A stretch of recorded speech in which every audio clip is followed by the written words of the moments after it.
Dr. Baharul Islam.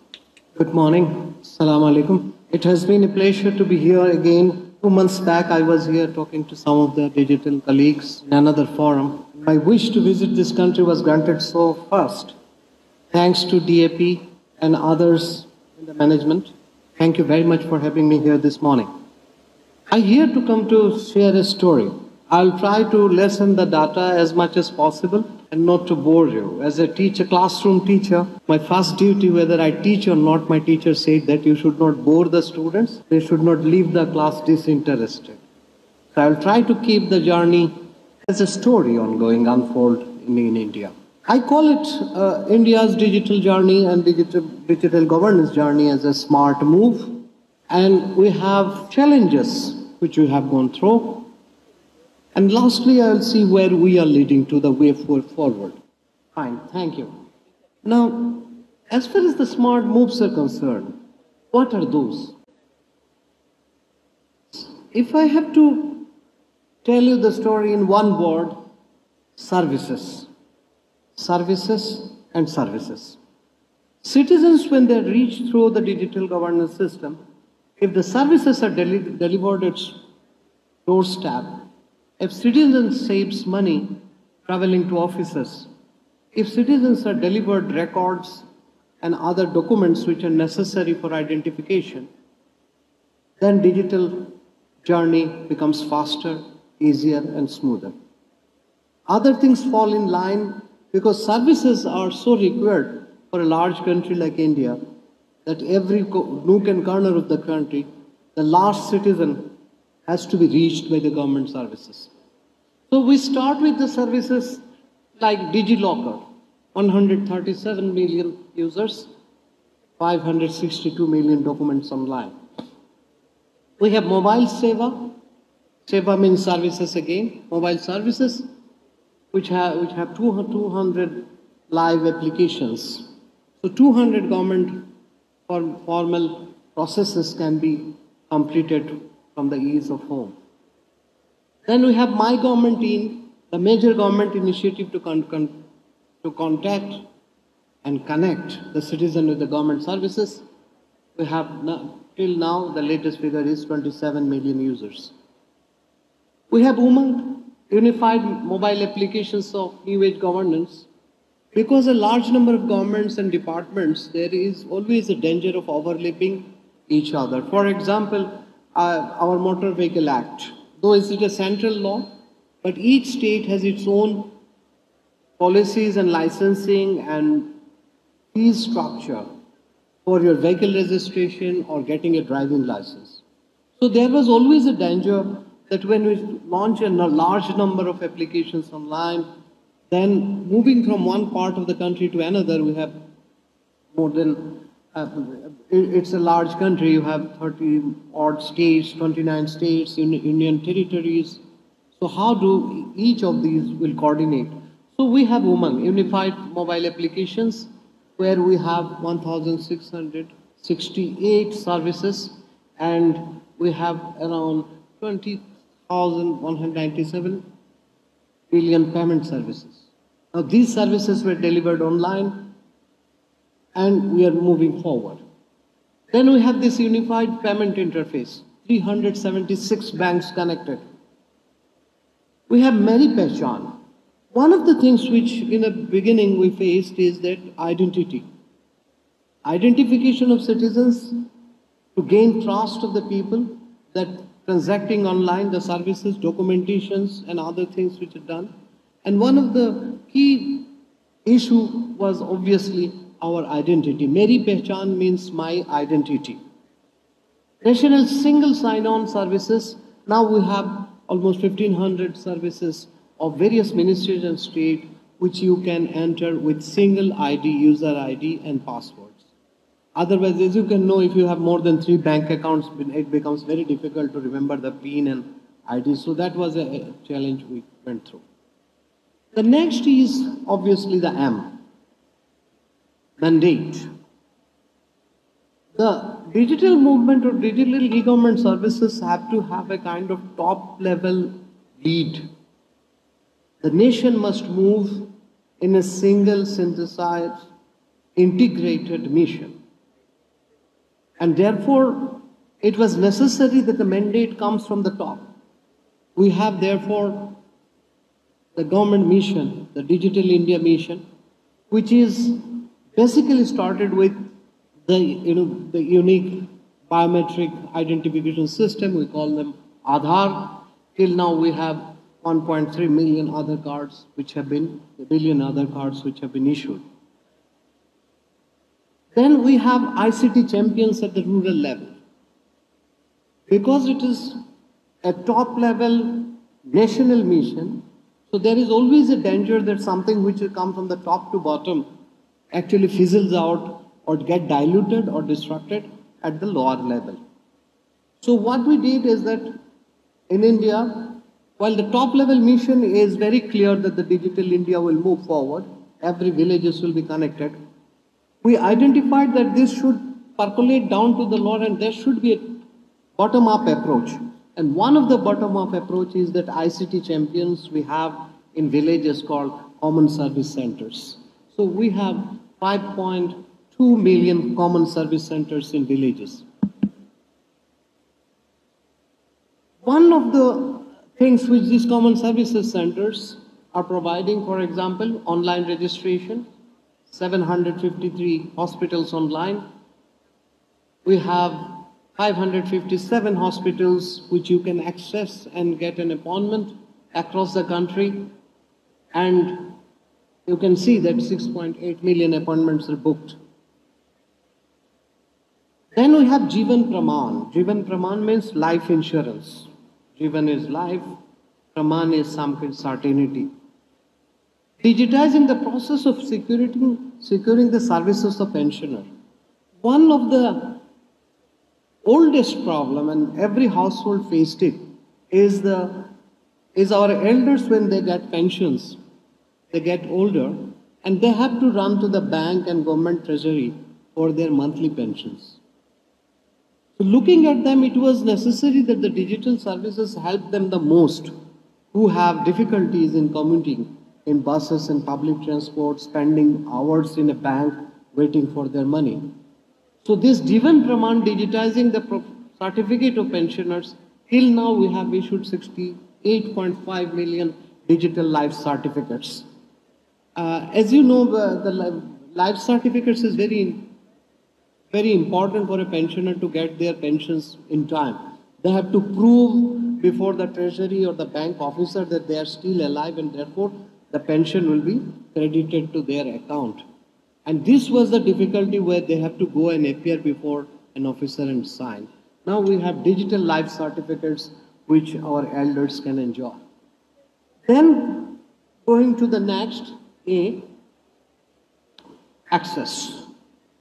One of the things which we faced in digital services delivery is that we must have access to the connectivity, access to the digital platform. And therefore the rural India, particularly those who are in institutions, our students, and we felt it very dearly and you can say with concern during the COVID pandemic. That while the major urban areas are connected and the students were getting their digital classroom delivered and their materials delivered, the village homes and the village students were disadvantaged in that point, both in terms of accessing a smartphone or accessing a smart device, and also in terms of connectivity and reliability of the speed. So we have now National Knowledge Network. It's a government initiative to connect the rural schools and colleges and institutions through a free, smart, and very high-speed national education network. 1,752 institutions are now connected to the network. My own institution has a 1 GB connections, which is free of cost given by Government of India. 522 national network big district centers. Now where there are no institutions, still the citizens need some access point where they can go and connect. So we have 522 national knowledge network centers in districts.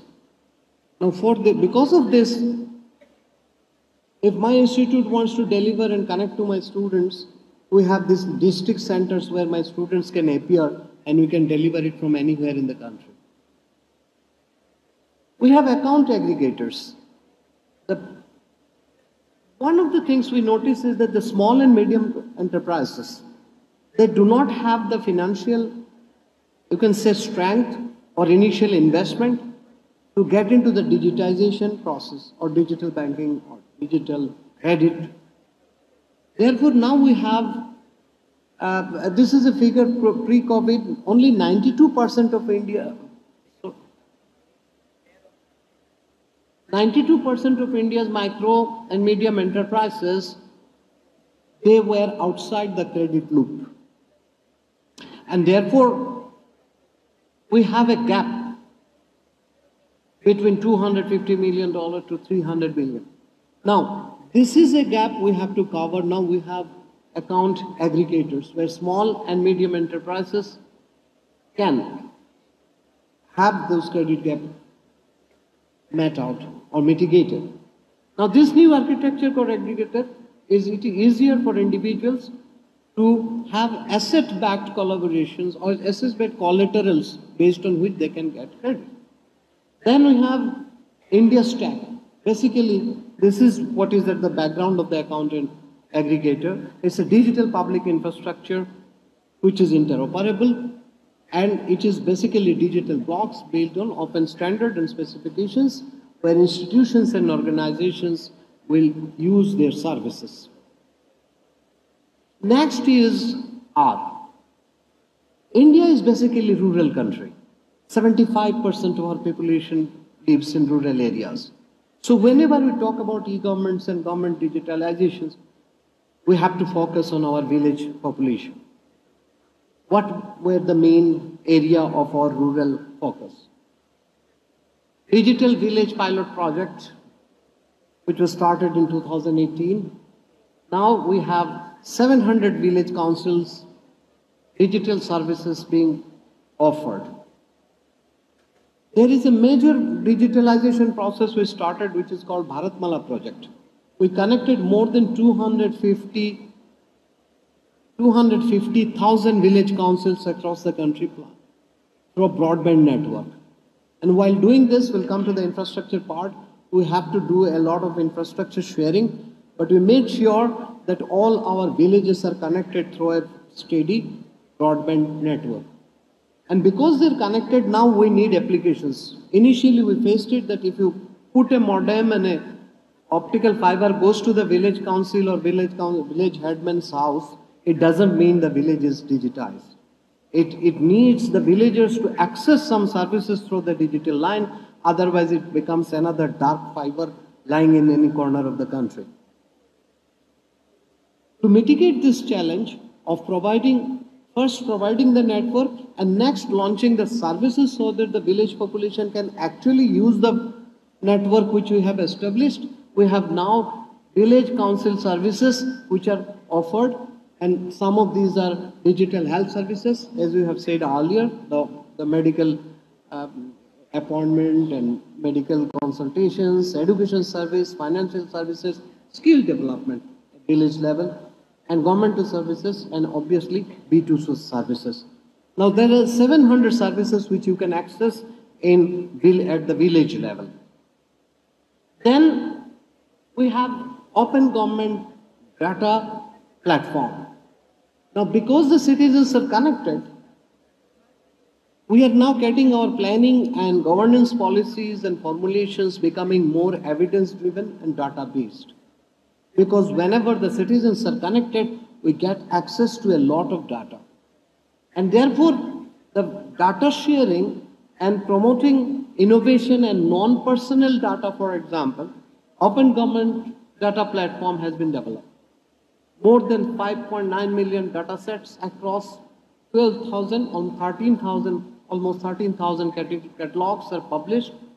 10 million downloads we are witnessing right now. So the whole focus of our rural-centric digital e-government services was, one, to reach out to them. Second, deliver services, create platforms which are usable. Language is a concern. We have a lot of languages, so a lot of local language digitization has to be done, content mobility. And obviously, the data-driven policy, focusing more on what actual live data coming from the villages. Moving to the last, the T part of our digital journey, technology adoption. A very well researched and still a very big debate in academia about what our digital adoption theories are talking about. What are the factors which deters initial people's fear or deters people to join an online platform, trust them and transact smoothly? Whatever our theorization and research in universities has talked about digital adoption, what we have faced is that we need to skill and reskill people at the ground level. And one of the biggest, or you can say the largest realization of this is that millions of our teachers have to be reskilled during the COVID.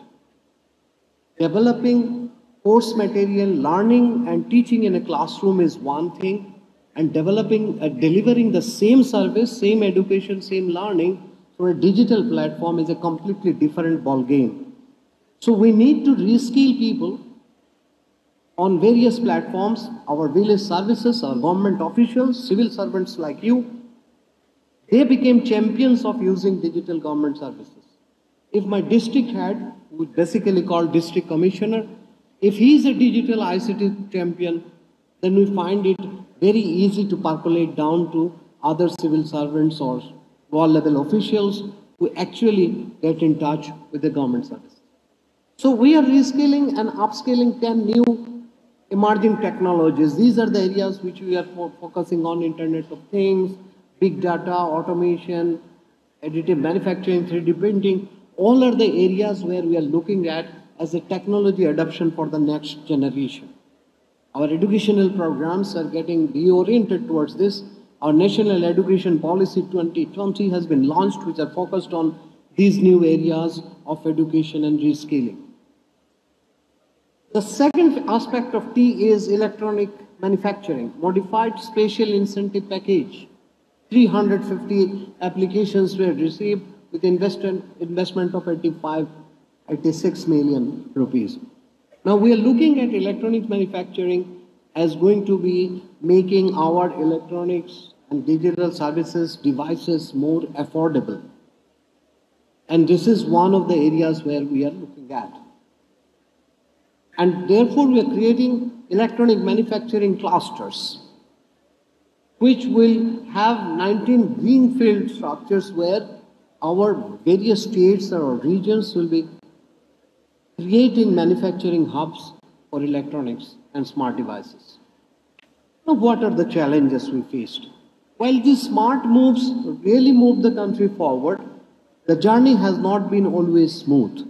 It faced with a number of challenges, and some of these major challenges are: number one, public trust.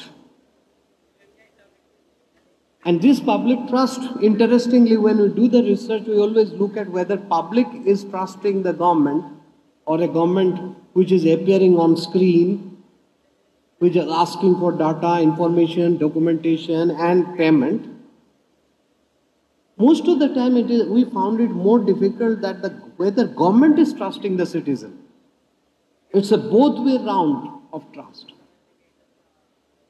While many of the local officials, while half of the things were uploaded and the whole thing's removed, supposed to be paperless, because of some trust issues on documents uploaded or some kind of issues of, you can say, technicalities, many government officials, before, unless they do they do a mistake and then face some kind of official punishment, they would rather say there is a problem, please visit the nearest office. That was the easiest and surest way to save your job without your trouble. Because one wrong document upside it or something happens. So there is a kind of public trust issue initially, but with a large number of people using this smoothly, there is a continuous, you can say, upwards trend towards this trust gain.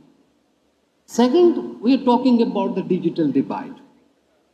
While I have said about India's 250,000 plus villages connected to the broadband network, there is always a digital divide. In terms of access to the technologies, because these technologies are somehow capital investment heavy, at least initially. So many of the places where the business model is based on return on investment, there are always an urban centric or urban biasness in our digital services. And this still persists. While our modern institutions and organizations and people, members of the civil society or citizens as a whole in urban areas, are more accustomed to the digital interactions, lesser power cuts, lesser network downtime, quicker recovery of the systems, our villages still suffer from those. Therefore, digital devices still remains a major channel top on the list. Insufficient awareness. While India is a country where 22 languages are national and there are more than 3,000 languages spoken, every few kilometers and miles our language and culture changes. One of the major difficulties in any digital platform was content, the local language content. And because the local language content, the awareness is also very much difficult to percolate down, because if you are moving a national program or developing a national applications which will be uniformly used throughout the country, then you have to depend on either English or our national language Hindi. But in a state, for example, in the East, from where I belong to, my state, my citizens will not be accessing Hindi language as easily, or English much more difficult for many of them. So we are talking about insufficient awareness in the sense that while the platforms are there, people lack